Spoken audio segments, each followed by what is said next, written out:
জীবিকার তাগিদে আসলে কতটা মানে রিস্ক একটা কাজ যে করতেছে আপনি দেখেন। এখানে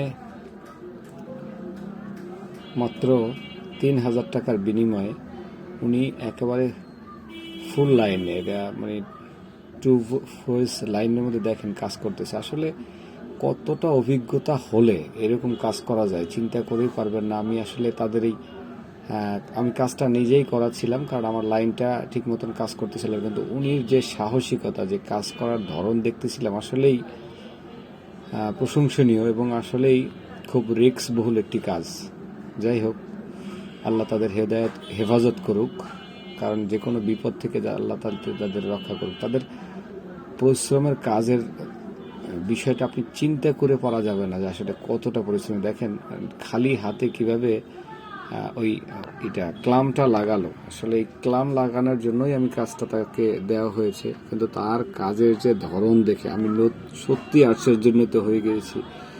চিন্তা করে পারবেন না যে কতটা পরিশ্রম উনি করতেছে। আসলে এই কাজগুলো আসলে দেখতে যতটা সহজ মনে হয় অতটা সহজ নয়, এবং আমার কাছে তো ইলেকট্রিক কাজ মানেই একটা রিস্ক কাজ।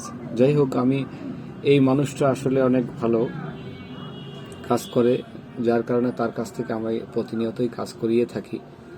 আপনারাও যে কোনো প্রয়োজনে বরিশালের মধ্যে যে কোনো জায়গায় এদের দিয়ে কাজ করাতে পারেন। এদের মানে আমার মূলত হচ্ছে এদের কাছ থেকে কাজটা করানোর উদ্দেশ্যটা হচ্ছে প্রতিনিয়তই আমার লাইন শর্ট হয়ে যেত, এবং মাঝে মাঝেই শর্ট হয়ে যাওয়ার কারণে আমাকে তাদের ডেকে এনে কাজ করাতে হতো। তো তারাই আমাকে বুদ্ধি দিয়েছে যে ভাই একটা ক্লাম লাগিয়ে নেন, সেক্ষেত্রে আপনি আর এই কাজটা বারবার করতে হবে না। একটা ক্লাম লাগালে প্রায় 2-3 বছর বা 4-5 বছর পর্যন্ত আপনার নিশ্চিন্তে লাইন পাবেন, সেক্ষেত্রে কেউ যদি আপনার লাইনটা না খুলে বা কোনো কারণে।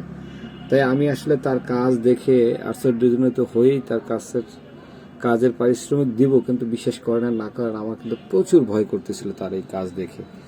তো বিষয়টা হচ্ছে সবাই আসলে এই ইলেকট্রিক লাইনের ক্ষেত্রে যতদূর সম্ভব নিরাপদ দূরত্ব বজায় রেখে কাজ করা উচিত, কিন্তু এরা কিন্তু সরাসরি এই উপর উঠে কাজ করতেছে। আসলে আল্লাহ তাদেরকে হেফাজত করুক, কারণ আসলে অনেক দুর্ঘটনাই আমরা চোখের সামনে দেখেছি, অনেক ভিডিও এসেছে, যদিও আমি কাজ করার ভিডিও প্রথম করাচ্ছি।